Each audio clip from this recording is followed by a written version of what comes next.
tell you what, if that thing right there doesn't make you pop like 6 cans in a row and just pour it all in one big glass and start chugging, I don't know what it will. You know what I mean? I was thinking shotgun a beer. Yeah. Who did that intro for y'all, man? Was that like Poison or something? Right. That's who I was going for. I heard somebody off of, I guess it was Fiverr. And I was like, I want like arena rock / like maybe wrestling intro theme, and just mix it all together. And that's what he came up with. Yeah, that was badass. Appreciate it. Wow. There you go. So how's your night going, man? It's good, man. I just bought a house in Houston, so I'm still like unpacking all the boxes, and moving sucks, man, because you just gotta like, this sucks. You know, you gotta get rid of all the boxes and put stuff where. And I bought new furniture because I sold my house in Nashville, so I sold a bunch of furniture there, and I had stuff in storage, and I gave some stuff to friends, and so I'm like having to buy new furniture, and it's just kind of pain in the ass. But it's a really cool house in the Heights in Houston. It's like a 3-story, like kind of treehouse type situation. It's got a really cool kitchen. You know, I love to cook, so Very it's cool. That's badass. it's fun. Very cool, man. We're practically neighbors. Right. Yeah, I mean, I don't 40 minutes away, but sure, neighbors. No, we're just smoke some meat this year, man. We're gonna get down to it. Hell yeah. No, that's good, mate. Welcome back to Texas. Welcome back to Houston, the Bayou City, man. Like that's super cool. I know that you've lived here before, right? Yeah, oh yeah, for sure. And so yeah, welcome back, man. Texas missed you. I appreciate it, man. You know, I was looking at buying a place in New York City because you know, I just really miss New York, and it just got down the nitty gritty of it. I was like, man, I really just have family here. I don't know why I keep running away from Texas. I think it's because I toured for so long, and I've been to like every gas station in Texas, and I've seen it, that it was like, I want to live somewhere else and just visit Texas. It's like I see it as like work. Yeah. But then I was like, you know what? I backed out of a place there, and I was like, I'm going to buy a place here. And so it worked out. You know, I think that's what needed to happen. That's awesome. Yeah. So, how has your mission been? And we're going to jump right into this. How has your mission been on trying to spread the word of adding beans to chili? I know you're going hard on this, bro. Wow, right? I mean, you went straight in for the jugular. I personally, I don't like beans, but I'll go ahead and preface this that I don't like beans. So, you got to throw me out of the equation. So I'm automatically not going to put beans in the chili. But man, it is a touchy subject around Texas for sure. Dude, I'm lucky to be alive. I'm shocked no one's like shanked me at a gas station or something. Right. You know, like it's. I had no idea it was that touchy until I tweeted about it one time, and so I got like 6 tweets, and I was like, "Oh fuck you!" Like I'm gonna go all in. Right. You're not messing with me. I'm just gonna like annoy the living shit out of you. Because, like, you know, look, my dad's from Minnesota. My mom's from Washington State. They moved here in the 70s. I was born in Texas. So we made chili. I always put beans in it. It was a family event. But the real deal, like, barbecue dudes and, like, the real deal, like, San Antonio, like, I wear a cowboy hat dudes. Right. Like, they like it. Their chili with, like, meat and, like, that's it. You know, it's like, it's more of a, brisket and, like, it's more of a chunks fattier, of meat. Like, chunks of shit. And, man, I had no idea, like, that, you know, William Clark Green had a t-shirt like no beans, and like the competition's like no beans, and it's like, dude, I would have been better off saying that like I love cancer versus saying no beans and chili. Like it was that people were that upset about it, you know. And it fueled the fire more because it was so great. It was just so fun to talk about and get people like just fucking fired up.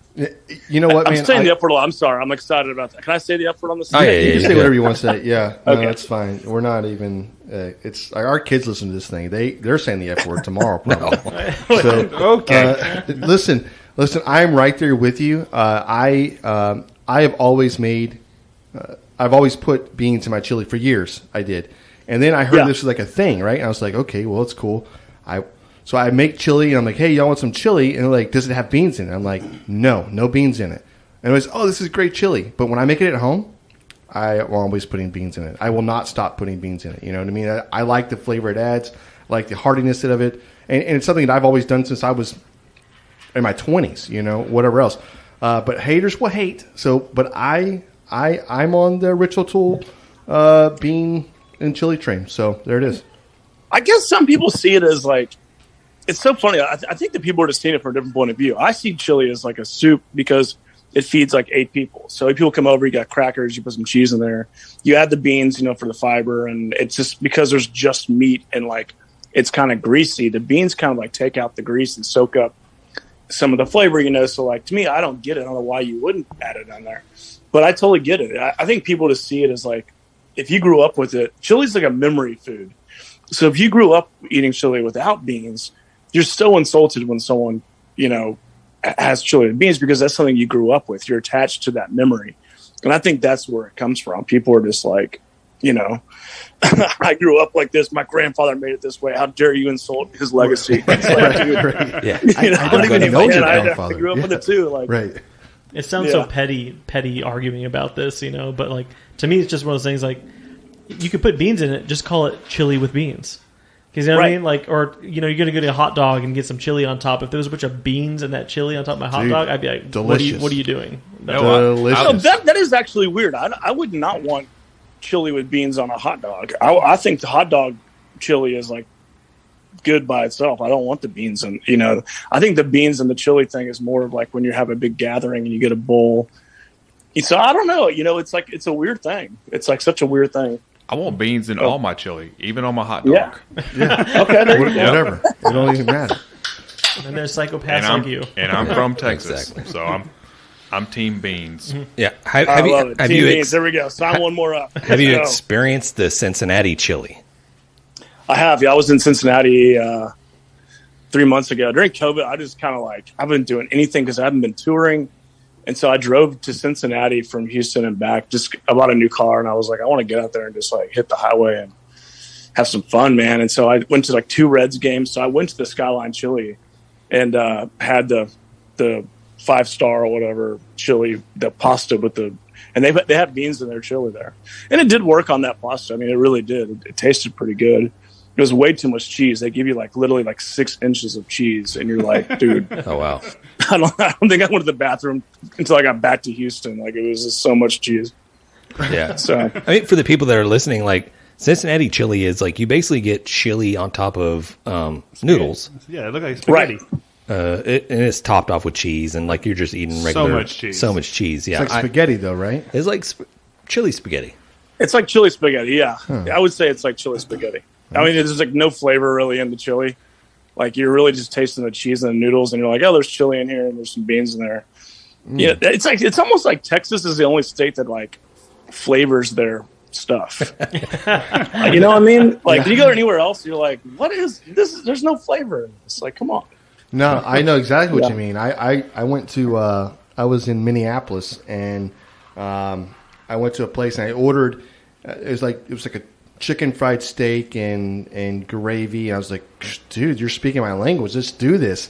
And this little cutlet came out, and it was like half the size of a piece of bread.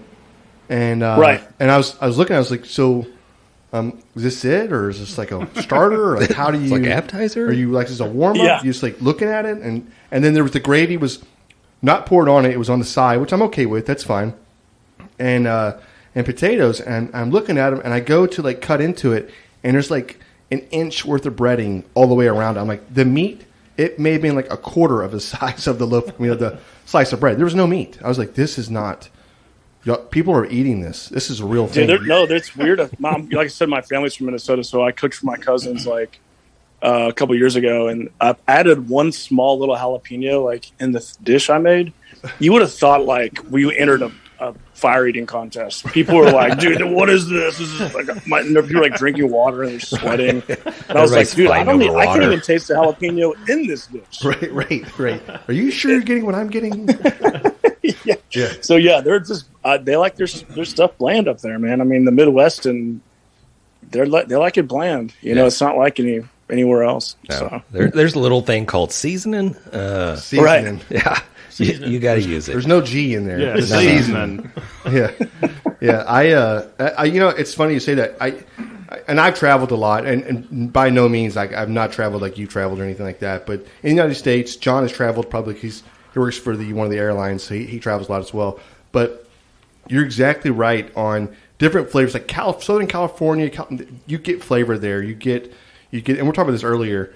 And the difference between like Mexican food there versus Mexican food here, and you get more of a Baja over there, and you get more of a fresh avocado is put on everything in Right. California. No, yeah, for sure. But like, I think that we have like this, especially Houston has like the melting pot, right? If they say you want the most authentic food of anywhere in the world, like if you can get it here in Houston, because we are such a melting pot or whatever, right? So like we have really, really great French cuisine. We have Italian food that if you want to get, I'm not saying it's going to be like New York, pizzeria or whatever else. That's hard to duplicate, but I'm just saying that you can get it here, and we're kind of jaded here. I think we think everything should be like this, and it's just not.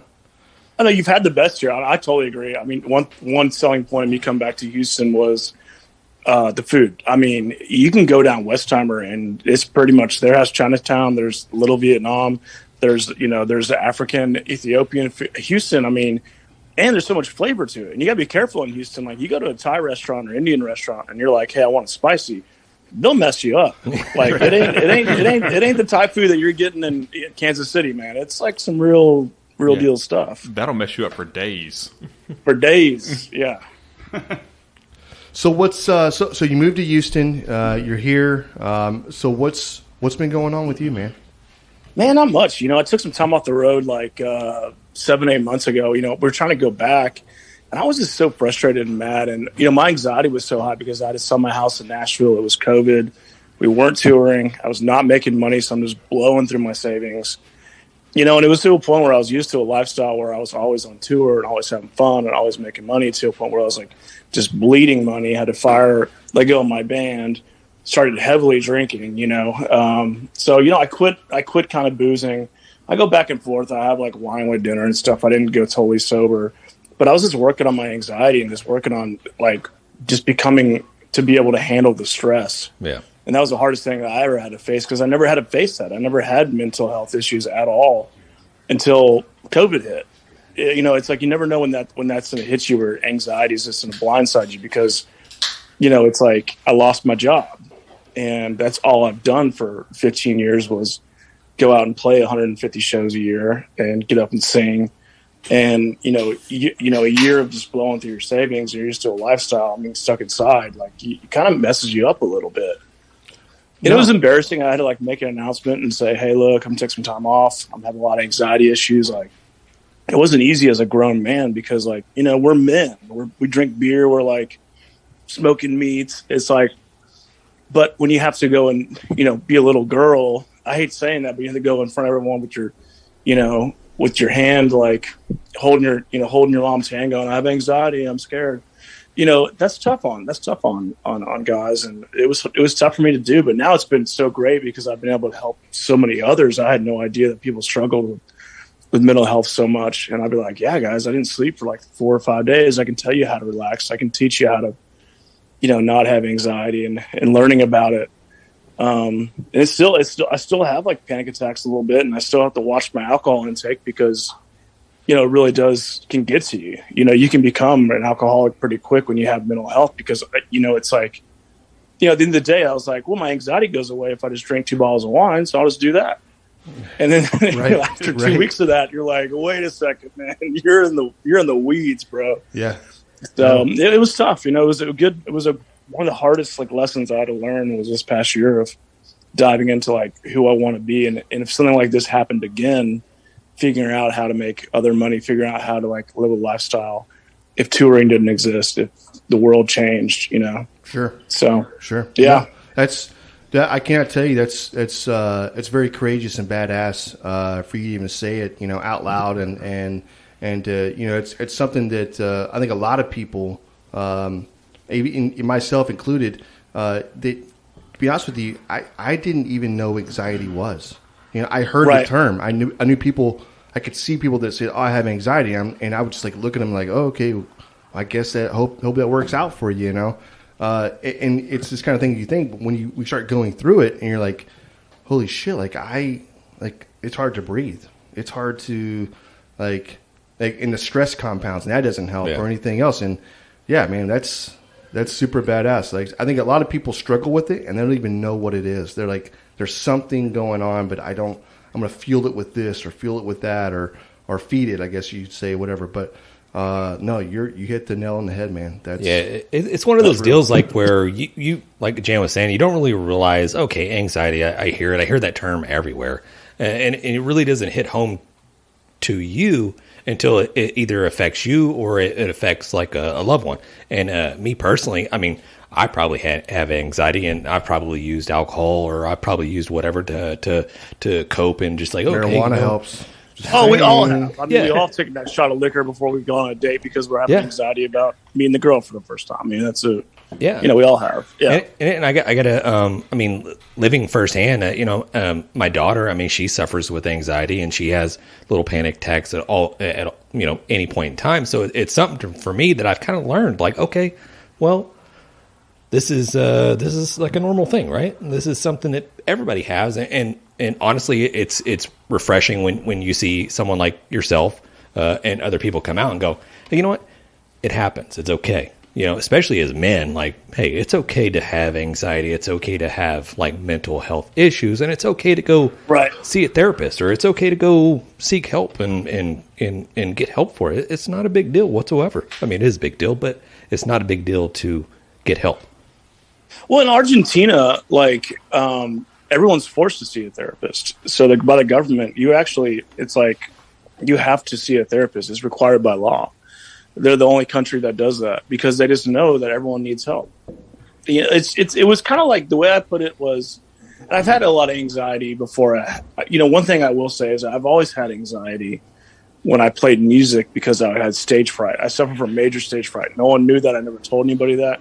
What I would do is I always have 3 or 4 beers before I go on stage, And so I covered it up a lot. And basically what I was doing was, it's like if you had a broken leg in a football game, I would just shoot up a steroid and then go run the game. I just never told anybody. And that's kind of like what it is with, people like in the Vietnam War and like PTSD and stuff like that is, veterans and people, back in the day, there was no really therapist. And men, if you said, hey, I want to see a therapist, you were considered weak and they'd fire you or they'd tell you you're a giant P word. And, they would just go to the bar and drink whiskey. I think my grandfather had anxiety because he died before I was born because he was such an alcoholic. So he probably never got help. And that's just the hardest part, so. Yeah, no, definitely. Hey, Rich, I'm not going to blow smoke here, but I'm going to tell you right now, hands down, like, you're the biggest celebrity person that I think I've ever talked to or anything else. But I'll tell you right now, dude, you are the most realist person I think that has ever been interviewed or whatever else, man. I am like, I appreciate that, man. Yeah. Seriously, man. We did. I get that a lot, and the hardest part for me is like sometimes it kind of hurts me because as you notice, like me, and I won't mention any names, but me and a bunch of celebrities don't really talk anymore because I'm so vocal. They're kind of scared of me a little bit, and sometimes being in the entertainment business, the more fake you are and the more cutthroat you are, the better you're done to do. And I just never really had that in me. To me, it's just like I'm going to shoot you straight. I'm going to tell you exactly how I feel. And I think it's kind of hurt me in the entertainment industry. I think I've seen my career kind of slide because of that. So I'm glad that you said that because I never really get to talk about it, but I've never changed, and that's the thing is like, it's just such a funny thing where I really do try to honestly be myself. And y'all know me. We've talked so many times. Oh, yeah. So yeah.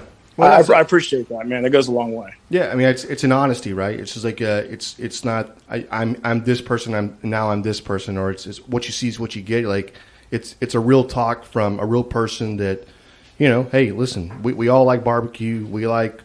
I love beer. I'm not going to lie to you. At one point in my life, do I. I'm not giving up. That's what my mom said. Go ahead. I got to cut you off. No. I was going to say I may have told my wife one time that she's like, I think you need to quit drinking, and I may have told her like, I will never quit drinking in my life. Right? I may have said these words to her, and I may have been drinking when I said it to her. Now I have definitely scaled back on my drinking and whatever else. But hey, like I still might actually say these words to her again one day. I don't know, So it is what it is. But there's a balance. There's a work life, happy life, family life balance, and I think it's just for me, it's just trying to navigate. Like, okay, where am I at now? So no, it's cool, man. It's a real talk from you, so that's badass. No, I was telling my mom that too because, like, I've gone sober twice in my life, and I wouldn't call it a relapse or anything. It's like I just, one day I just told her. She goes, "Man, you've been so miserable for the past like 2 months." I was like, "Well, I've been sober, just been drink hot tea, and I go for jogs, and I just kind of watch the sunset." She's like, "What makes you happy?" I go, "You know what makes me happy? Going to Hooters and ripping like 9 giant fucking cold beers and eating chicken wings and watching football. That generally makes me happy. That's like the happiest day ever. That's the happiest day of my life." She's like, "Really? That's so sad." I was like, "It's sad to you, but it's not." Yeah. Just a giant Coors Light and chicken wings, watching football I love it. Yeah. Yeah. And she just didn't understand that. She was like, you might be an alcoholic. I was like, I'm not. I don't drink really during the week, but when I do, I love it. Man, I don't know how to explain that, but I do. I understand. It's like John Daly. John Daly's been to rehab 3 times. It's like, it's not going to work. He loves beer. Yeah. He loves beer, You're speaking our language. That dude's a specimen. I think when that dude does pass away, if he ever does, they're going to like study him to see how that guy is still able to, how he lived as long as he's able to. You know what I mean? But he's not old. I know he's not John old. Daly's not old. He's just a big dude that could crush the freaking lives, ball. But let me tell you, John lives Daly hard. 2.0, that's his son. He lives hard. He does live hard. He was a member of the same country club I was at in Nashville, and I used to play golf with him a couple of times, and like that guy lives hard. Yeah. Yeah. Yeah. Well, no, go ahead. No, I'm saying for him though, it's like he's gone sober, but like it's the same type of situation. If you asked him what makes him happy, it's like, dude, he'll rip 10 packets of M&Ms in one round. He's gonna smoke 2 packs of cigarettes. If it kills him, it kills him. I mean, that's my philosophy is what's the point of living if you're just sitting there every day like miserable? And that's why I don't really believe in like. I hate to say this because I get so much hate for saying this, but I don't truly believe, unless you're really an alcoholic. I mean, look, if you're pounding like a bottle of Jack Daniels a day and you're sloppy and you're wrecking your car and you're beating your wife and you're just a piece of shit, you probably shouldn't drink alcohol. But like for me, it's like I've never been arrested. I've never been in trouble. I never punched anybody. I've never Have I been an asshole and I've been drunk? Yeah, of course. I think we all have. Have I told somebody off when I'm drunk? Yeah, of course. I think we all have. But like guys like Daly, it's like, man, if you just want to rip 9 beers on a golf course and that truly makes you happy, find a way to moderate. It's like instead of sending someone, because I have a lot of sober friends and they're just not happy people. Yeah. They're sober and I drink coffee with them and they're just like, God, I wish I had a beer right now. I was like, then just fucking have one. Like they should teach a class where they teach you how to stop at like 6. Right. But that's the problem with like a lot of alcoholics is some of them just can't stop at 6, man. Yeah. They really can't. No, that was the thing with my father. I grew up with a dad that he drank a lot, and he was a big drinker, and he could quit anytime he wanted to, and he would quit on and off or whatever. But he would say like, if I'm going to have 2 beers, what's the point of having them 1 beer? Like, like, hey, have a beer. Like, I'm not drinking 1 beer. I'll drink 10 beers. I'll drink 7 beers. I'm not drinking 1 beer. 1 beer's give me a glass of tea then. If that's what we're going to do. Right. No, I agree. I'm like, thanks, Dad. Love it. Thank you. Yeah, I was going to say it's earlier. True. I mean, Jan was talking about as far as you being like the one of the most like largest celebrities he's ever been able to talk to or whatever. That's not so true. I mean, we did at one point in time get to hang out with Mo Bandy. He's one of my idols. Yeah, so, I mean that's okay. Of course, this was. So I'll take the number 2 spot. Yeah, here. this was in Branson, Missouri. No, I'm sorry, man. I'm not putting Mo Bandy ahead of Mo. It's not happening. We were like, sorry, we were like what 8 years old. 8 years old. Yeah. Mo's like, hey. I think he was at a restaurant, and we just happened to sit at a table next to him. And I don't remember. He was just eating. He was chowing down. We're like, we literally just went and saw his show, and then left and went and ate, and then we just happened to sit down at the table next to him. Yeah, it was really weird. It was like, hey, you know what's funny about celebrities, like, is people always say, like, I mean, there's so many bad Rich O'Toole stories out there, and I wish I could ask the people, like, how did you hear I was a douchebag? Let me hear what you heard. Because I'll be somewhere and every girl comes up to me, and, like, there's always that one girl who's like, I heard you're a douchebag. And you're like, okay, tell me what you heard. And I'll explain the situation. Well, my friend was, like, trying to have dinner with you, and then you said no, and then you were like, didn't want to have dinner with you, and you're just like too good for everybody. Like you're just a fucking asshole. And I was like, you're talking about your friend that saw me at Chili's and asked me to come over and sit at her table, and I was already with somebody else. So I politely declined. Right. Yes. Yeah. Yeah, but you could have gone over and like sat for like 5 minutes. It's like I don't even know those people. I was just trying to eat my dinner. Right. You know, it's like I know I hang out with some big celebrities. They're nice people. It's the other people around them that are just dickheads. And that's the honest truth. It really is. No, I could see it. I can see it right now. That's like, dude, like if I was just a normal person, would you ask me to come to your table? Like, no, it's just me. And if you were a normal person, you asked that, like, fuck off. You're like, right. I'm with my family. Who are you? You wouldn't hate me for it, right? That's so weird. Security. It's so weird. Yeah. And I do it. Sometimes I get recognized maybe once a day around Houston, and I go with it, and I love it, and I'll sit and talk to them. And sometimes I'll take it too long where it just gets awkward. Right. Because sometimes I'll be having coffee, and someone's like, hey, man, big fan. And then we sit across from each other, and I'll be like, hey, what's up, dude? So what do you do, you know? He's like, why do you want to know what I do? I was like, I don't know. Like, you know who I am. So we're sitting at a table at a coffee shop. I was just making conversation with you. All right, fuck off. All right, I'll get up and leave. Like, it's like, dude, don't come up to me. Like, I get a photo, and then I try to have a conversation with you, and you're just like, you're so weirded out by it. Yeah. It's like, You approached me. I'm not Jesus Christ. They're already tweeting about it. You're like, trying dude, to steal come my on. identity. Why are you tweeting Yeah. right now? Put the tweet down. Nobody's following right now. It's fine. Yeah, no one cares. No one cares. I get it, man, and it breaks my heart a lot. Actually, I do like, suffer from a little bit of like I think about it, or you're sitting there falling asleep, and you're like, God, that person. It really does bother people. You know, you have to be careful because, like, I'm the kind of guy that wears it on his sleeve. It's in my heart. I don't want someone. Whenever I meet someone, they think, "Oh, I heard you're just a douchebag. I heard you're an asshole." Like, I think about that for weeks because I'm like, man, what did I do in that situation? That person thought that. I would never do that. And there's a couple times I have been an asshole. Like, there's a couple times I've been drunk, and a drunk dude's on my bus talking shit to girls or, you know, fucking just telling dirty jokes, and I've told him to get the fuck off the bus. Yeah. You know? And I'm sure he has that story on me. But it was like, I would have done that if I wasn't famous. He was just being a dick, you know? Right. No, you're like, hey, right is right, wrong is wrong. Right is right, wrong is wrong. Yeah. Well, you know, that's what it is.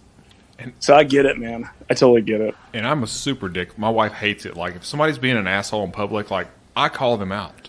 And she's like, well, why are you calling them out? I'm like, well, somebody has to. Right. Because if nobody does, then they just continue to be a dick to everybody. Right. So somebody has to say, you're being a dick. Right. Stop being a dick. The problem is that you stand... See, so, Alex, how tall are you?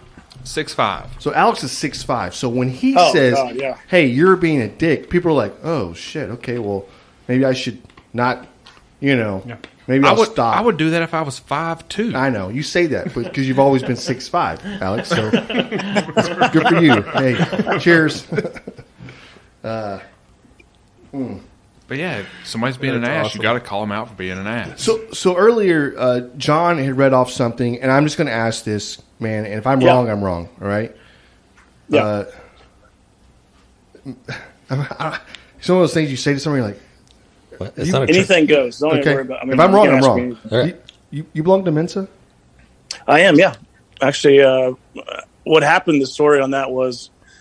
I got like all C's in high school. My mom really thought I had a learning disability. So she was like, hey, this lady's going to come and give you a test. We want to see if you're like mentally handicapped. You know, like you're not turning in grades. You're terrible at school.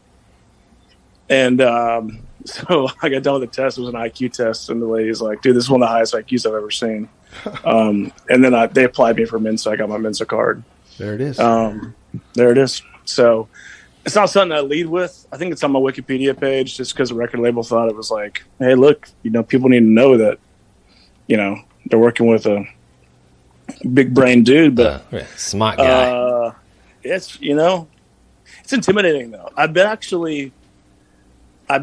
It's intimidating to other people. That's why I don't ever mention it, because I've had people like freak out on me, or I've had girls get really upset with me, especially girls I'm dating, because they'll see in my wallet, like I carry my Mensa card because you keep it up to date. It's like, you pull it out when there's another Mensa or something. You're like, yeah, dude, I got an high IQ too. Now that I think about it, it's pretty douchey. But it's like, hey, it is what it is. Well, it is what it is. It's fucking cool too. Okay, Here's a Costco card. Maybe Here's my Mensa card. It's like always popping out accidentally in the grocery line with the cashier to say, "Oh, my Mensa card. Sorry." Okay, but hear me I've out. had a couple people freak out on me and be like, "You think you're fucking better than me?" Like get up and leave and shit, because it's come up in conversation. I'm not better. Right? I'm not better. I'm just smarter. Not a big deal. Okay, but here, I'm gonna put a little picture in your head right now. Right? It's the end of the world. Right? Yeah. There's a meteor coming. We've all seen this. Right? And the government has this code thing they're going to send out to your cell phones, but only the smartest people get the code. Right? Right. You're getting the code. I don't know. That's on the back of the Mensa card. Right. They're gonna hey, please show up at this place. You're going to the secret bunker because we're gonna save all the smart people, right? And then you're like, hey, I'm an artist. Like, great, we need smart and artist. Perfect. This guy's definitely on. And now, meanwile, we're screwed. Right. I mean, I can cook a brisket. I don't know, man. Hey, they gotta eat. They gotta eat. So this is what I love. Like, I just met the person going on the plane to go to the special bunker. So that's the good news is I'll smoke some brisket in the special bunker for everybody. Because I think these Mensa nerds don't know how to. Now you're a triple threat. Right. Yeah, I'm so dumb. I didn't even know what Mensa was. I just had to Google it just right now.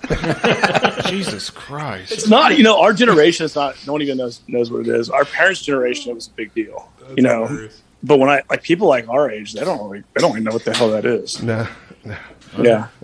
I do now because I Googled it as we're talking. I'm not joking. He actually has his phone out. He's like, whoa. Well, speaking of saving the world or out of this world or whatever, any plans or any wanting to jump on a rocket ship and fly outside and go into outer space? Hell no! I don't care about that one bit, man. I'm scared enough to get on a Southwest Airlines flight. I don't even want to touch it. I'm scared of heights. To be honest with you, I'm majorly scared of heights. So it wouldn't be something, unless I was drunk, it wouldn't be something I would want to do. Yeah, I'm not a big fan of heights. Being 6'5" and I hate heights. Every time you look down, it's just like, check out your shoes. Well, it's because I'm scared when you're just walking around or what? When I'm at a height, I'm up higher than y'all are looking down. Yeah. So no matter what, you're higher than we are. Yeah. Jesus, man. I love it. I love the way you come up with this. This is good stuff. Well, they had that thing where it said that like 91% of CEOs in the world are taller than 6'3".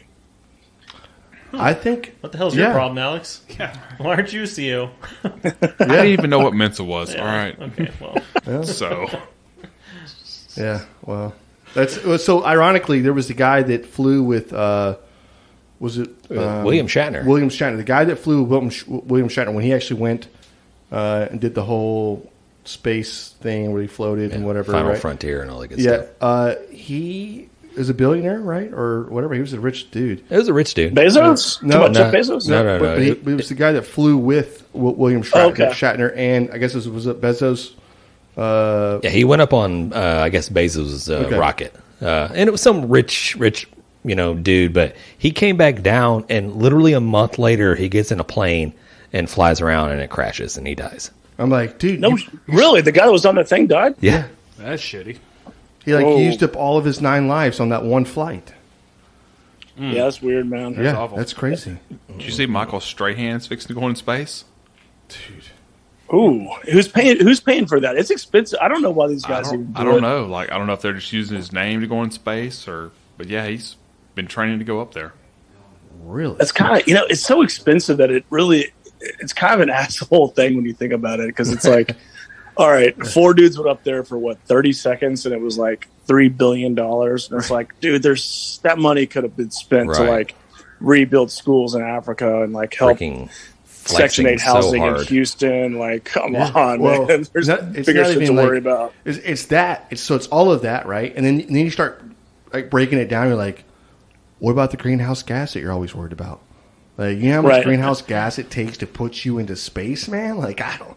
How much engineering and productivity and everything else that got built to do this? How many briskets that is? Yeah, that's a lot of briskets. That's all run off solar energy, by the way. Right. Yeah, I love it. You're right. I mean, there's lots. That's why I'm like, I'm not one of those guys though. I think if you have the money, you want to do something, you can do it. You know, that's not my call. I'm not going to tell you how to spend your money. I do a lot of dumb stuff sometimes. But I mean, that kind of money, you're like, come on, man, let's feed some kids. Like, come on. Well, there were people talking. You don't need to go to space. There were people talking shit to Elon Musk about how much he spent to go to space. Well, you could have done this to, get rid of world hunger. And he was like, well, give me your plan. Show me your plan on getting rid of world hunger. And if it's a legit plan, I'll spend several $1 billion to do this. Right. And they never got back to him. Yeah. Speaking of money, have you got into investing into crypto or NFTs? I have, yeah. Actually, I'm part of this its own coin called Kaiser. I own like 5% of the company, so I hold like 1 billion coins or something. I don't know. I think that like they're getting started, and they're trying to use me as like the head of the deal, and they're having a hard time kind of getting started. But yeah, man, I was on Doge. My Dogecoin story was crazy. So I bought like 2 years ago. I bought a bunch of Dogecoin. Like I think I had like 288,000 of them for like I spent like $3,000. I was like, hey, look, I think this thing's gonna do something, and then it did. And so I sold at like 30 grand profit. And then it went all the way up to like 70 cents. So I would have made $38,000 in one day if I would have just held on to it. And I did. I mean, everyone has that story. It's like, why wouldn't you take a $30,000 profit? You're just a jerk at that point if you don't. Just take the money. But yeah, I do. I actually love getting on Coinbase. I love getting on Robinhood and trading crypto. It's fun. I think it's a new thing. I think it's basically for kids that like when y'all's kids get older, people don't want to handle money anymore. Money's in strip clubs, like money's in like it's gross. So I think it's the future of like when you want to interact on the internet. So like, if you're on Amazon and you want to transfer the American dollar or any kind of currency to a cryptocurrency, and then you make the purchase. So I think it's just the internet's way. It's like the Chuck E. Cheese coins. It's like, it's not really worth $1, but it is because your dad gave him $10. You know what I'm saying? Yep. Right. Yep. So like it takes the coin to play the game, and your dad gave him that coin to play the game. So it's kind of like, that's kind of what crypto is. When I have to explain it to old people, I'm like, yeah, it's real. It's real currency. It's just, it's the internet currency, Yeah. I was trying to explain it to my mom, and she's like, before she was like, man, we need to get on like some investments, we need to make money because she's about ready to retire. She wants she wants the house and the trips and stuff like that. And she's like, I started talking, you got this whole cryptocurrency going on right now, and there's this and that, whatever. She slides me over $100. She's like, get us some cryptocurrency. Right. You're like, what? I'm like, okay, Mom. That's awesome. Do I just okay? Perfect, Mom. I got you. Let me go log into the black web or whatever. I'm gonna go to the store. Right. I'll purchase $100 worth of crypto. They sell it at HEB. Yep. Yeah. Got you. I mean, they do have those like ATM. Yeah, my dad and mom did the same thing a year ago. They were like, we think what you're doing is so stupid. Why would you put your money into cryptocurrency? And then I was on the golf course the other day, and I made like $3,000 overnight on Sheepcoin. And my dad's like, hey, I was like, hey, do you mind open me an account and get me some Sheepcoin? I was like, you want to buy Sheepcoin? You were just blasting me last Thanksgiving about buying any of this dumb shit. He's like, well, you made like so much money overnight, and I kind of want to get. And then my mom like 2 weeks ago was like, oh, your dad said that you like made like $3,000 in an hour on Sheepcoin. Like, why didn't you tell me about it? I was like, I did tell you about it a year ago. You told me that it doesn't exist. It's fake money. So I just stopped talking to you about it. My best friend. So I think our parents come around when they see like, hey, you bought a car with cryptocurrency? They're like, yeah, it exists. Yeah, it's real. They have actually in gas stations now. You can go to a gas station and they have these crypto like Bitcoin. It is a Bitcoin machine. Yeah. Machines. Yeah, and crazy. I'm like, this is so. I mean, it's very cool, but like, and as people go in, they're like, they're going in and they're putting money in or they're taking money out. That's how you know it's legit now that it's in gas stations. Yeah. Yeah. Yeah. We've arrived. It's right next to all the cheap like pocket knives and things like that. Yeah, next to the lottery ticket thing. Hell about I always love gas stations. I spent so much time in gas stations because we toured so much. But I always loved them for some reason. And whenever the tour bus was parked or we were in the van, I would always go in no matter what. Because it was like you saw the dude buying scratch offs that's on his last leg. You saw the alcoholic buying fucking beer at 10 in the morning. Like, it's just such a like globe of like an aquarium of characters in there. Oh yeah. Yeah. Oh yeah. Yeah. That's the. I love the guy that goes in there and starts scratching, and then he walks out and he walks right back in. He buys more of the same ticket, and he scratches and he walks out. And you see him, and he's like looking at the thing, making sure nobody's buying that one number he's buying, and he's walking right back in. I'm like, dude, like, and I'll ask him like, hey, what number are you buying? He's like, oh, don't do that. And I'm like, just curious. Oh man, that's the weekly grand. That's a great ticket. And I'm looking at him. I'm like, give me 5 of those weekly grands, right? And I look at the dude, and he's like, you can see the whole life just fade out of him. And I'm like, no, I'm just kidding. I don't want those. I'm just joking, you know. And then you're like, oh, thank God. Well, like circling back to the crypto, like my best friend from high school, his little brother, he was on some drugs, so he wasn't right in the head. He brought up Bitcoin like 10 years ago. He was like, hey, I think this is going to be a good thing, and me and my buddy owns several businesses, and we're just like, no, that just sounds dumb. Like, we don't want to get into that. And he was like, no, we can do this whole mining thing. Like, we buy these computers to do it. And now I look back and I'm like, shit. This dude's a genius. That's what he is. I mean, now if we would have done that, Jesus Christ. Yeah. That's well, funny. I think $2,000 10 years ago in Bitcoin would be worth $44 million right now. I mean, you wouldn't even be on this podcast, or we do the podcast from your yacht. Yeah. From Bezos' spaceship. I saw a deal the other day. It was like, if in 2000 and, I don't know, it was about 10 years ago, whatever, if you'd put $1,000 in, it's like $190 million now. Now. Yes. Oh, yeah. Right. If you'd put $1,000 in 10 years ago. 10 years ago. And it was probably, I'd say 8 years ago, he brought it up. Yeah. Well, smarter than And we we're are. like, nah, you're on meth. We don't value your opinion. You just hit a pipe a minute ago, brother. I am not doing this with you. Some of the greatest people we talk about Mensa and like the brain. I mean, some of the smartest people I know are addicts. And it's hard. I see a lot of them because of like my job. I meet so many fans or whatever, and I know a lot of people that are struggling, not doing well, but I love to have dinner with them, man, because they give me some really good ideas. Yeah. And no one takes them seriously. Alex, your meth head friend, he might have had a Mensa card. I mean, shit. Yeah. He just never got tested. You never know. Yeah. That's funny, man. Yeah. My buddy had to fire him. It's his little brother had to fire him because he caught him doing meth in the office. He just forgot. He's like, hey, man, you can't do this in my office. This is my business. You're going to get us all shit canned here. All right, so think of a bet that you got to be to do it like in the office. Come on, man! Like, come on, you can't. You can see the in look your in car his face. outside behind the dumpster. Like, come on. He just looks around. He's like, "Oh shit, this is the office." And my buddy bought him a desk for his office. He was just smoking cigarettes, and they're putting the cigarettes out on the top of the desk. Right. Like, no ashtray, nothing. Dude, you got an ashtray. Nah, I'm good. And that's the reason, like, when he brought up Bitcoin, I'm like, yeah, I'm not down with this. Like, yeah, that's funny. It's true. I remember Shooter Jennings when I lived in L.A. You know who that is, Shooter Jennings? Oh, yeah. Yes. Yeah. I mean, he was into Bitcoin 7 years ago. He told me to buy a bunch, and I was like, I'm good.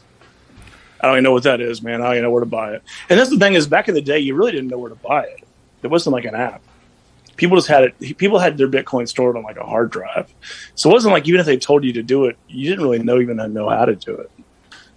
Without so a doubt. that was like, and if you lose that was the hardest drive? thing. I was like, where'd I buy it at? Shooter, I don't know. He's like, just get into Bitcoin, find someone that has some, and buy some from them, and they'll transfer to their hard drive. And I was just like, he's full of shit. I'm not even gonna do that. And then you got Shooter, and then you got Struggle Jennings, who is an artist. Right. I actually have a couple albums of his. Yeah, I like Struggle Jennings. He's actually blowing up pretty big. Is that his? It's Waylon Jennings. I don't think so. grandson. I don't think they're related. No, they're not related. Oh, it's not. I thought it was. I'm not sure. I think that people that are. I mean, Waylon has like 8 kids, but I don't think any of them really get into music besides Shooter. Yeah. Oh, well, I was misinformed on that then. Yeah. Well, look, it's the internet, right? It's the internet, bro. It's on I the could be internet, wrong. I it's don't know. true. Yeah. It said it on the internet, so it's got to be true, right? Right. Yeah. Oh, that's funny, man. So I don't know how we transition from meth heads to the holiday season, but by God, this is a Grabbing the Brisket podcast, and we're going to do it. Rich, hey, holiday season's upon us. So do you have any, like, I guess, any holiday dishes or traditions that you guys do around the Rich O'Toole household that you don't mind sharing? My mom makes this sage. It's hard to say because I have like, I kind of mumble a little bit. I don't know if you noticed that. I just talk really fast. It's called sage sausage dressing, and it's like sage sausage. And she buys like these badass bread. It's just something that like I've never tasted anywhere else, and I look forward to eating that every year. Like sage sausage dressing from her is like so good. I'll get the recipe and tweet it out when the podcast comes out. Okay. Because it's just great. It really is. And that sage and the sausage, like you can go to the store and just buy sage sausage. Like Jimmy Dean has a sage sausage, I think. Right. And man, it just makes it. It's like I know that smell, and there's just a lot of butter in it, and it's dirty and like great stuffing. Yeah. So I look forward to that. And it just goes with everything. Also, I do a roulette deviled egg. So I basically like make deviled eggs. Like there's 12 of them, right? And 2 out of the 12 just has pure habanero extract in it. So like someone's gonna get it and just get messed up with it. It's a roulette. I love that. Hey, So deviled egg roulette is like something I really look forward to. you got to tweet that one out too because like I'm like right now I'm totally doing that. We're doing that. I'm gonna like light my mom up. She's gonna like get the wrong one. I'm like, I'm sorry, mom. You picked the wrong one. Yeah. I've done that with poppers. Like you take all the seeds and you just put them in one jalapeno popper. Yeah. Yeah. And you just wait for the one person to get it. Right. Or you wrap it with a serrano versus a jalapeno. Yeah. Like, oh, I'm sorry about Serranos. Yeah. And it's Yeah. always the person who can't take the heat that gets it. that. Yeah. My bad. Better learn next time. You're waving at him as like the ambulance pulls away. You're like, sorry, man. That was our bad, dude. Yeah. He couldn't breathe, man. I don't know what happened to him. It was weird. Yeah. Die. I mean, he's dying. I don't know. Man, hit him with the shot in the heart. Shot in the heart. I saw that. It was like The adrenaline shot. Right. It was like Dumb and Dumber where That's exactly what I was thinking. yeah. Pills. Yeah. Yeah, he's like, pills are good. Pills are good. Yeah. So what do y'all? I'll ask you some questions, man. Yeah, So when's the last time you smoked a brisket? And what are some new tricks that you learned? I remember last time we talked about putting was it baking powder in there, baking soda in the rub to rise the pH level of the bark. That's right. Have you learned any? Have you learned any tricks or anything? Or So I'm going to share. So we had Mo Cason on, and it's called the Mo Cason wrap or the Cason wrap or something. But where he wraps in butcher paper, but then he also has the tinfoil On the bottom part. on the bottom part. And oh wow, okay. and what happens is that you don't lose any of that au jus, but your bark remains like Texas bark. You don't have that Texas crunch with the tinfoil where you kind of lose the bark a little bit. So you have that peach paper and the tinfoil underneath. Right. It's like a boat. You have the paper on top, and then you have the foil on the bottom. That's right. Yeah. And I'm like, that is like it's a money because once you open it up, you're like the brisket looks at it has that what's his name from Austin? Aaron. It has that Aaron Franklin just perfect bark on it. You know what I mean? But again, you don't lose any of the au jus, which is to me, it's like I want to dip my brisket into it. That's liquid gold. Yeah.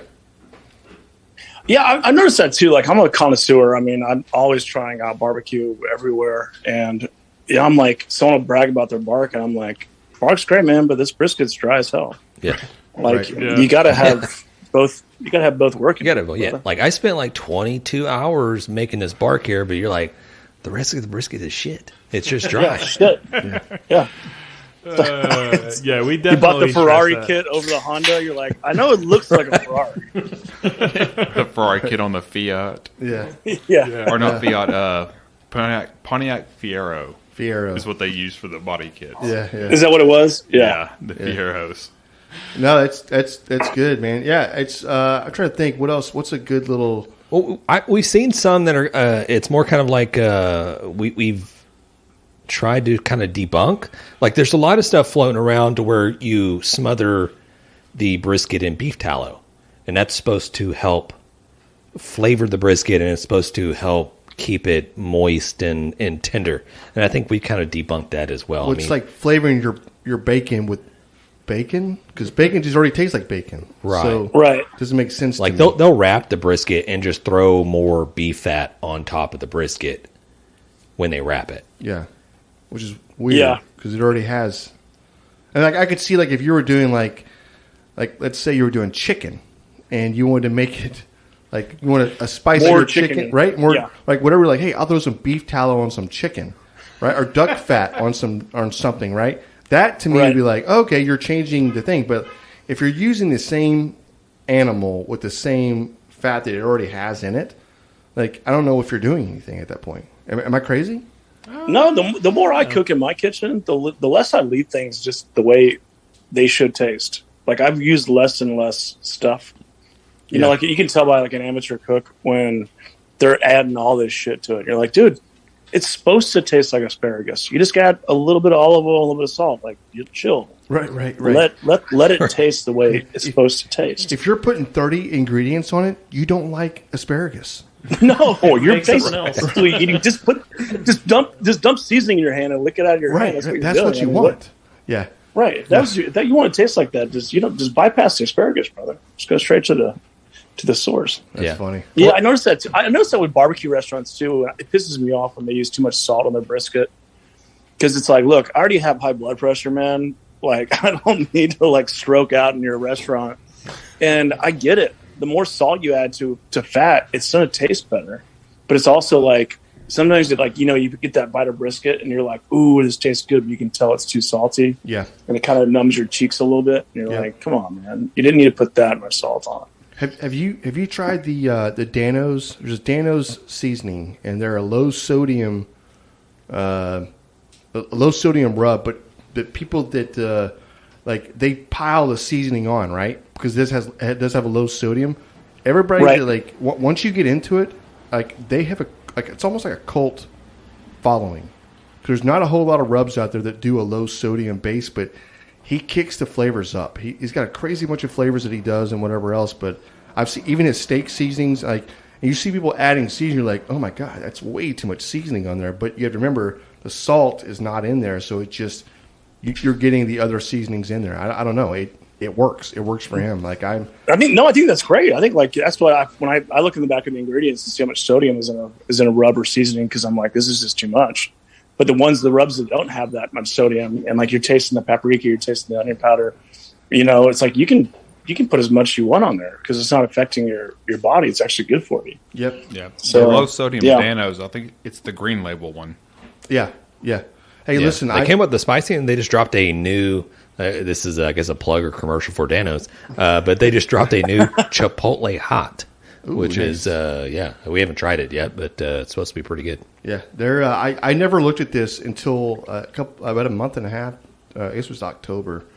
I wasn't feeling that well, and I'd come home from work and just was not feeling that well at all. And I was actually taking my kid to the doctor, and I was like, man, I just feel off, and I just felt bad from the weekend, and I probably partied way too hard, and I was like, I'm going to take my blood pressure and see what this thing is. And I took it, and it was like, I took it the first time, it was like 225 over 130 or something. I was like, oh, my God, that's crazy high, you know? And and I took it again, and it was like 245 over, I don't know. It was like 160. 160. I was like, well, that's a mistake. There's something wrong with this machine. It's not working right. And I got up, and I was like, I just felt so off. And I was like, man, something's wrong with me, you know? And I'm not a big guy, you know? I'm roughly 5'11", or so, and right at 192 pounds. So I don't look like a big guy when you see me. And so I checked. I called my brother. I was like, dude, is this right? And James was like, I don't know. Let me ask my wife. I'm like, dude, quit asking your wife every single freaking thing that I ask you. Like, she's a nurse. If I wanted to ask her, I'd call her. Like, I'm calling my brother, right? Which is, by the way, is not the thing to do. I don't have the expertise. James is like, go to the hospital. I'm like, fuck, man, I gotta go to the hospital. So I get there, and they take my blood pressure, and she's like, hey, listen, can you relax? I was like, I'm relaxing. I am about as relaxed as it gets. And she's like, no, you need to chill the fuck out. 277 is what it went up to. 277 like, over 150 or 160. You're fixing a pop. No, it was 180, 190. Oh, I'm sorry. You're right. It was 277 over 190. Oh, wow. And I'm like, dude, and she's like, are you feeling okay? I was like, I can feel a pulse popping in my head. I'm like, oh, I can feel my heartbeat in my head. Am I going to die? Like, am I dying right now? And I was like, Jesus. And, you know, she's like, you've had really high blood pressure for a long time. That's why you haven't noticed it. It's been gradual. And you're lucky you came in, because you keep living like this, you're going to have a stroke. I'm 43, you know? Yeah. I mean, it's a thing where I found out I had blood pressure 2 years ago, and it's just, you know, for me, it's genetic, and it's too much sodium and stress and anxiety. But yeah, I mean, it's a silent killer. I mean, it's something for men that we don't like going to the doctor. We'd rather just die like John Wayne in a field. Please. You know, but it's something, if you're listening, go get your blood pressure checked out, and if it's high, get on a pill. It just makes life a lot easier, you know. Without a doubt. My doctor actually. So I didn't even have a primary care physician, which, by the way, I do now. But she asked me, she's like, "What was your blood pressure last time you took it?" And I was like, "It was good. It was like 115 over 80 or something, right?" And she's like, "How long ago was that?" And I was like, I don't know. 14 years old. I was 12. She's like, what was your last? She goes, your last physical. What was it then? I was like, hey, it's really good. When I played football in high school, I was like 22 years old when I had my last physical. You know what I mean? Like, you grow up. I got married. I'm like, I go to work. I'm not getting physicals. I'm at work right now. So, which is very ignorant, right? And then the whole time my wife is like, I told you. I'm like, lady, you're not making my shit any better right now. You need to stop. Like, blood pressure's going up now. Yeah, I can't. She actually said, and she's a sweetheart, but she actually said, she goes, hey, you gonna rub your feet? I'm in the emergency room. She's like, hey, you gonna rub your feet? I was like, Amy, I'm wearing shoes, and I've got an IV right now, and no, I don't want to rub my feet. I said, she's like, okay, I'm sorry, I'm gonna sit down. I'm like, oh my God, like, you're giving me anxiety right now just thinking about it, you know? And I'm looking at her, and she's trying to do her best because she doesn't know, right? She's just trying to be helpful. And I felt like such a biggest asshole, you know? Well. Yeah, you know? So I had to, like, apologize a couple of times. I'm like, hey, you got my back. My bad. But yeah, you're right. It is a silent killer, and it's one of those things, like, just go to the doctor. Like, she was like, what did the dentist say last time you had her dentist? I was like, dentist said it was great. Like, no, dentist didn't say it was great. It's COVID, man. You can't go to the dentist. Like, what do you want me to say? So yeah, it's definitely one of those things that opened my eyes up a lot. So I was like, I've got to take care of yourself. So no, you do, and it's hard. Like we talk about mental health and being men, it's hard. It's hard to take care of yourself because I don't like going to the doctor. I don't like going. I'm a dude. I don't want to do that. You know, it's like I don't unless I pass out or I have like extreme pain. I'm not going to the doctor. What am I going to do there? But yeah, the blood pressure thing is like, you know, it is definitely a thing where you just want to make sure it's under control because you want to be around for a while. You want to be 80 years old. You know, you're not going to make it to 80 with high blood pressure. It's just not going to happen. Yeah, no, for sure. Yeah. And So I'll tell you something else is she, Dr. Wynn, and if she ever listens to this podcast, I'm going to give her a big shout out because she's a big fan of the show. She's super awesome. She does listen. Sure she is. She's very pretty, and she's very smart, and she knows her shit, and she's on top of her game. But I made the mistake by asking her. I was like, "Hey, can you do you check for like this whole physical? I'm doing the physical thing," and she's like, "Yeah." She said, "Yeah, can you check for the testosterone and see where I'm at?" You know, and she's like, "Well, you having problems?" I said, "No, I'm not having any problems." She's like, "Well, how are your erections?" I'm like, "Oh, first of all." Is there a male that's supposed to come in and ask me this? I don't know. I don't feel comfortable. I was like, no, they're great. Like, she's like, well, no, but how are your, like, how's your morning erection? I was like, first of all, you said erection like 8 times in a sentence with me. I don't know how to take this. This is super. Yeah. This is not cool, you know? So I'm answering all these questions and I'm trying to be very honest and whatever. She's like, well, you know, it doesn't sound like you have a problem, but we'll check. So I'm at work. Like a week later, and she calls me with my levels, and I had my on speakerphone. It's a telehealth thing, so I got my cell phone out. And it's this whole telehealth thing. She's like, "Okay, can you see me?" I'm like, "Oh yeah, hey, Dr. Wynn, thank you." And she's like, "Okay, so this is going on. Your blood pressure's, you know, I'm glad it's under control. You know, your cholesterol's a little high. We need to check that in order, and even your bad cholesterol is not good." I'm like, Jesus, like, tell me something good, you know, lady. I know. And then she goes, and so we'll talk about your erections. I was like, I was like, hey, can you? Did she ask to see them? Well, hold on. I was like, hey, can you, Miss Wynn? Can zoom in? Can you please? Zoom in. Yeah. Hey, Miss Wynn, can you please stop for a second? Let me close my office door. She's like, so your erections, are you still are those in the morning? I was like, Dr. Wynn, can you please stop for a second? Can you please? And I'm trying to tell her to shut up, but she's not listening to me. And I'm like scrambling, trying to close my door because I work with a bunch of guys, and it's just like I can't have this, right? And I'm like, they're like, what are you doing in your office, right? So I was like, I get back, I was like, hey, I'm sorry, but I'm in my office, and like, she's like, oh, I'm sorry, so your erections? I'm like, oh, okay, yeah, they're great, erections are fine, no problem here, blah blah blah. She was like, well, you were right though, you have low testosterone. I was like, oh my god, I'm falling apart. I am falling up. High blood pressure. Well, it just high happens cholesterol. at that age, though. Yeah, I know. It happens to every dude around 37, 38. Like, I'm 38. And one reason I stopped, like, wanting to drink was I was, like, underperforming in bed. It was embarrassing. Like, I have a girl from time to time, or a girl comes over, whatever. Consensual, if you're listening. That's right. All consensual.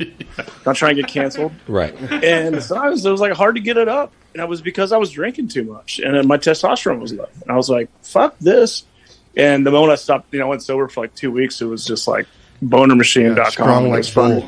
Strong like bull. All right. That's the name of the episode right there. Strong like knocking bull. it out. Don't Google that one, Alex. Yes. I love it. Testosterone shots help a lot with that. BonerMachine.com. That's it. There it is. Like, You'll, whatever, man. You'll actually gain some things on testosterone shots. Yeah, well. Okay. Hell yeah. All right. So, I'm I don't telling know, you. man. It is what it is. But, you know, I think, like, this has been like I know it's supposed to be a barbecue and beer. And we've talked barbecue, we've talked beer. But, dude, the real talk, I love this. Hell This yeah. is badass. I think people want to hear this. And there's a lot of people I think that all have our problems. It's just no one talks about it, you know? Yeah. Oh, yeah. So 100%. it's good. Yeah. We're looking at James right now because James is like, Yeah, I'm the only one that has like notes. Like I prepare. I'm doing all this research and I got notes and I write questions or whatever. And then we pregame a little bit ahead of time. It's like, okay, guys, would you guys come questions, stuff like that? Right. I have a laptop in front of me, but the screen is blank. And it's just like it's like deer in headlights, just blanks everywhere. It's like we're just gonna wing it. I'm like, all right, sounds good. yeah, Just shooting from the hip. it is. Yeah. That's awesome, Yeah. man. I did have a question I was going to, and I know this personally, and probably maybe some of the new listeners that have not experienced Retro Tool before, but I do know that you do have a, what's the right word? You have stage crashed I don't know if it's multiple times, but I know the YouTube video that I've seen once before. With Turnpike. With Turnpike, So correct? cool. So yeah, cool. and so I was going to ask you in kind of just a question, like if you could stage crash any concert, whether it's like, I guess past or future or whatever it is, anybody, what artist or concert would you want to stage crash? Two-part question. The Turnpike thing was kind of fucked up. I'll tell you why. Because Turnpike reached out to me on DM and said, "Hey, we have 2 tickets. Will you come to the show tonight?" And I said, "Sure." I'm a giant Turnpike fan. What an honor. Yeah. And yeah, I ripped like 13 beers, so I was feeling it. The reason that all happened and Evan stopped the show and embarrassed me is that's what Evan's like. He's a real anxiety. Like, he was drunk at the time and he's real nervous and yada yada yada. And that was kind of a dick move on his part because they invited me out, And I shouldn't. They didn't invite me to come sing, but they invited me out and they gave me tickets or anything. So I thought it was like the last song. Adam Hood walked out there. They were doing a cover song. I walked out there to sing too, and it's like I'm not famous. It wasn't like some random guy walked out there. Rich O'Toole walked out in his hometown. So they really kind of embarrassed me on that, and they apologized. But it was more of Evan on that situation, and that really kind of hurt me because it made me look like a total Toole fool. Like it just all the blogs went wild, and they were just calling me all his names, and it was like, dude, it wasn't my fault. Like the backstory of that was it was not my fault that happened. It was my fault that I had a bunch of beers and walked out there. But it was a thing where, like, most people would have been like, yeah, Rich, come sing. I do that. Whenever I'm at a Josh Abbott concert, I'm friends with someone, I always sing with them from backstage. Yeah. It's like, it's fun. The other question is, like, I'm a gigantic Springsteen fan. I just love Springsteen. He's my idol. That's my right. That's my stage presence. Like, I get all my moves from him. I would totally crash Springsteen, but I wouldn't do it, though, unless he invited me. I'd be too embarrassed. I guess it would have to be consensual. Like, who would you want to be up on stage with, just jamming, rocking, singing with? Right, it's Bruce Springsteen. I mean, all day long. I love Bruce Springsteen. Yeah. So that is very cool. That is who would you, James? Who would I do? Ooh. Yeah. If you could sing and you had talent. If I could sing, if you had a talent. Okay. Yeah. Let's see here. No. Don't put it back on me. I really hadn't. No, that's not how we're doing this. Let's go. Let's go around the table. We'll come back to me. That's not how it works. You got to say it. Look, you got your testosterone. Alden, I can't hear you. Who are you going after? Who are you going with, Alden? James, go. Man. Dude, that's a tough one for me. You guys are big fans of music, it sounds like. Yeah. Dude, you have nobody? Dude, I love a lot of I love Pat Green.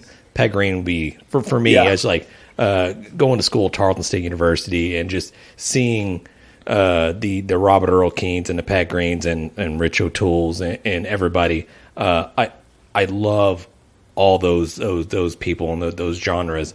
I also love Pearl Jam. I love Red Hot Chili Peppers. Red Hot Chili Peppers and Pearl Jam. I mean, I would love to be a part of that.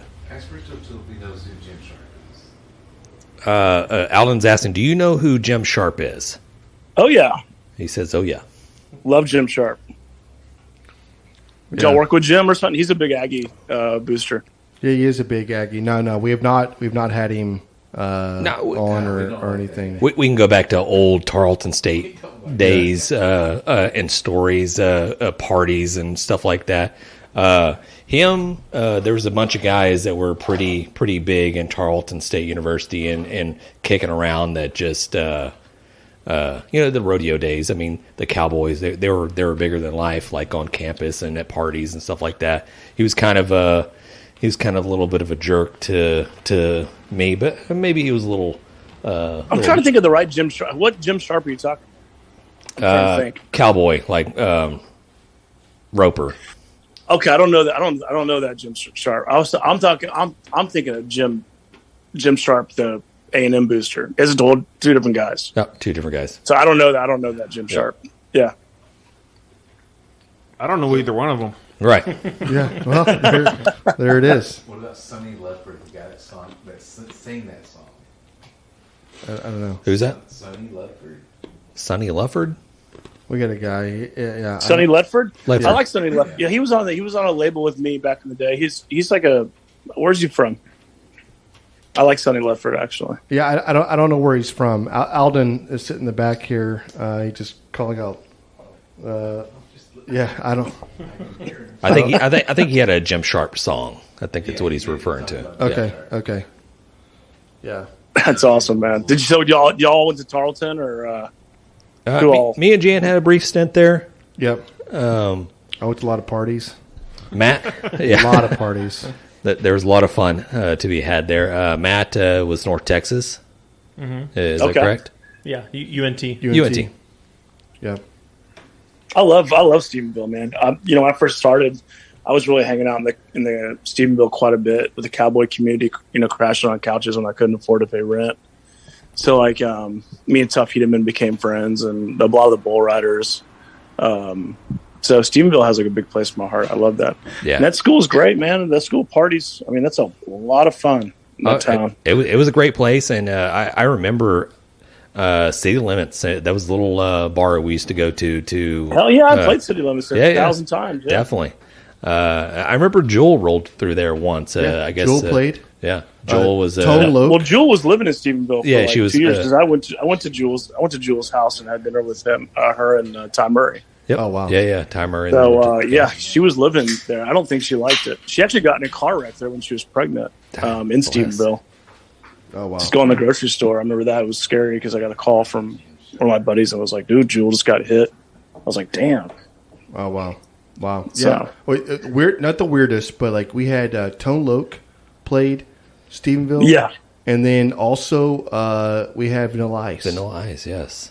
I've seen him. Vanilla Ice played, but he was more of a rock. He did the rock thing. I've seen him both ways, rap and rock, and that was pretty cool. And now they have the big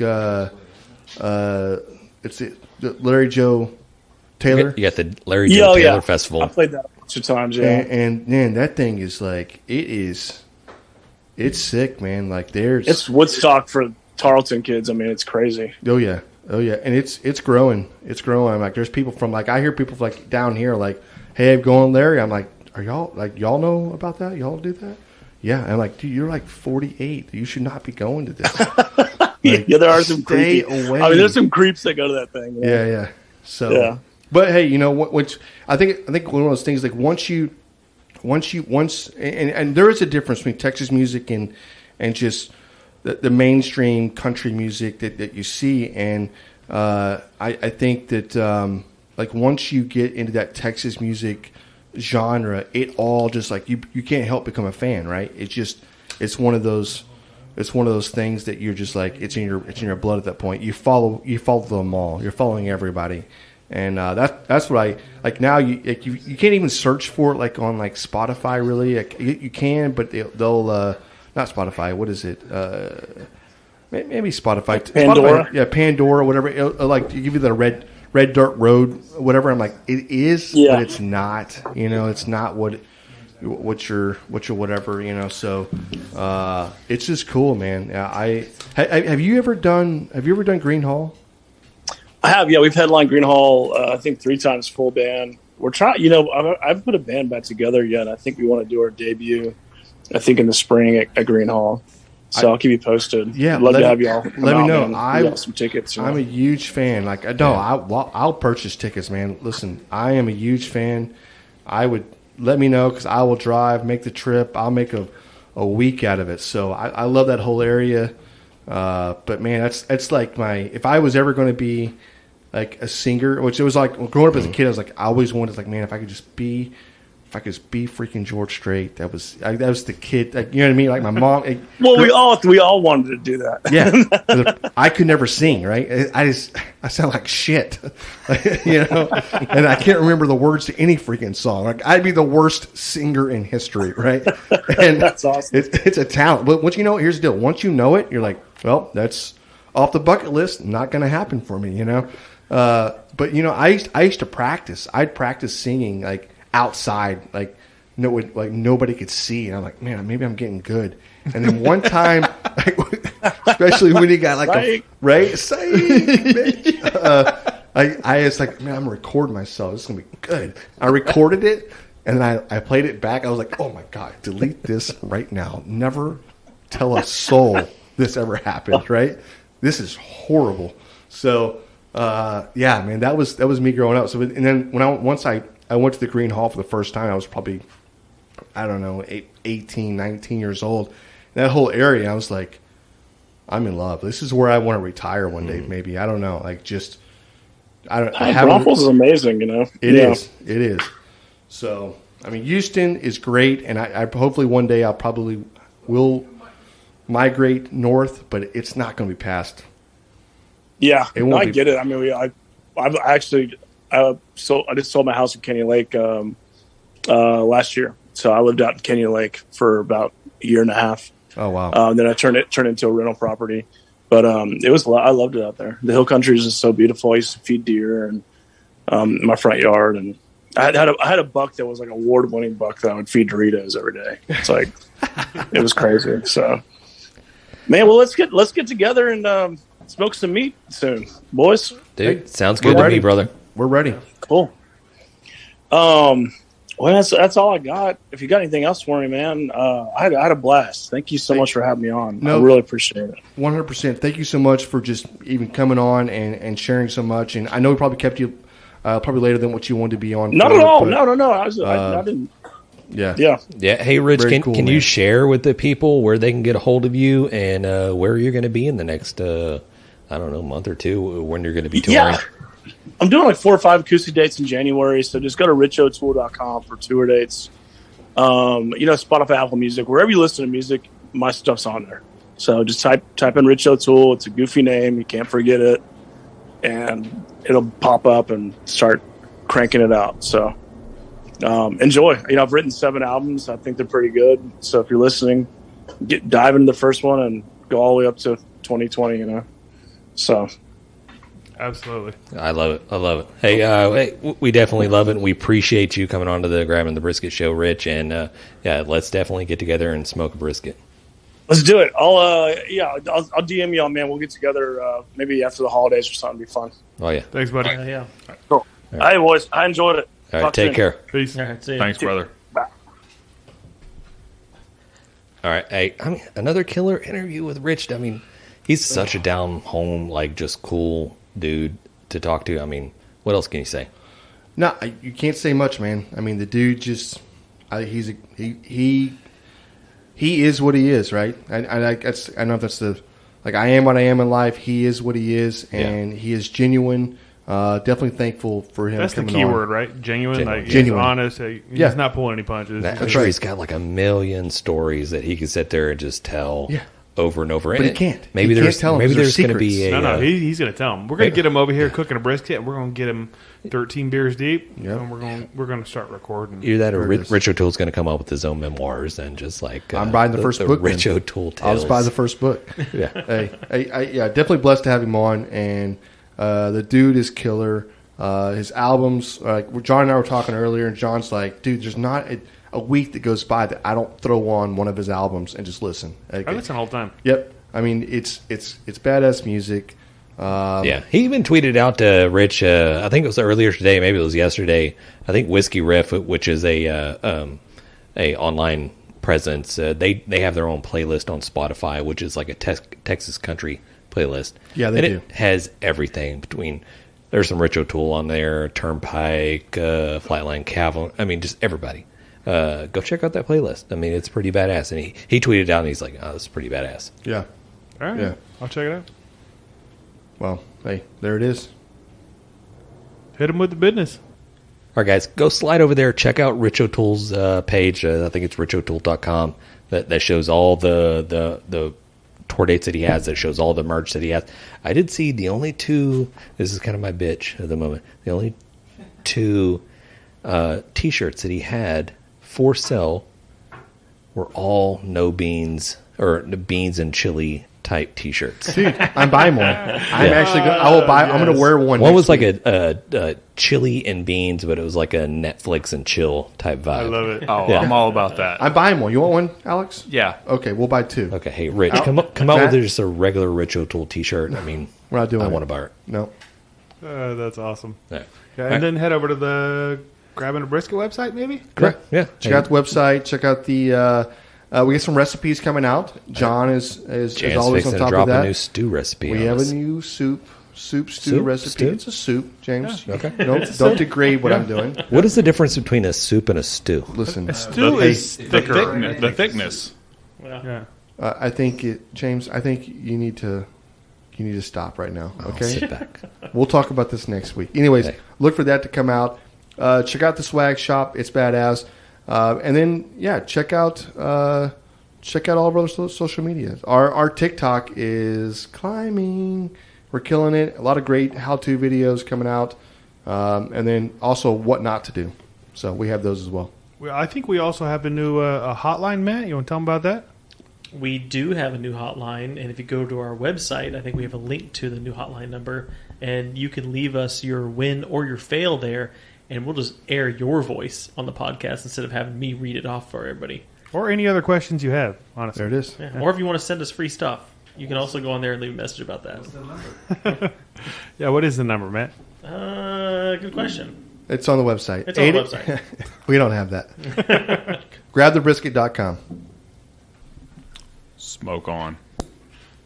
Thanks, everybody. We've been great. Dang it, Bobby. Just grab the brisket. Or we would like to give a special thanks to Fogo Premium Hardwood Lump Charcoal, Bolner's Fiesta Spices, CoolieNation Custom Koozies, Cambro Manufacturing, YETI Cooler, the Smoke Sheep Barbecue Newsletter, and Texas Brew Hopper. We appreciate their support. Y'all guys go check them out.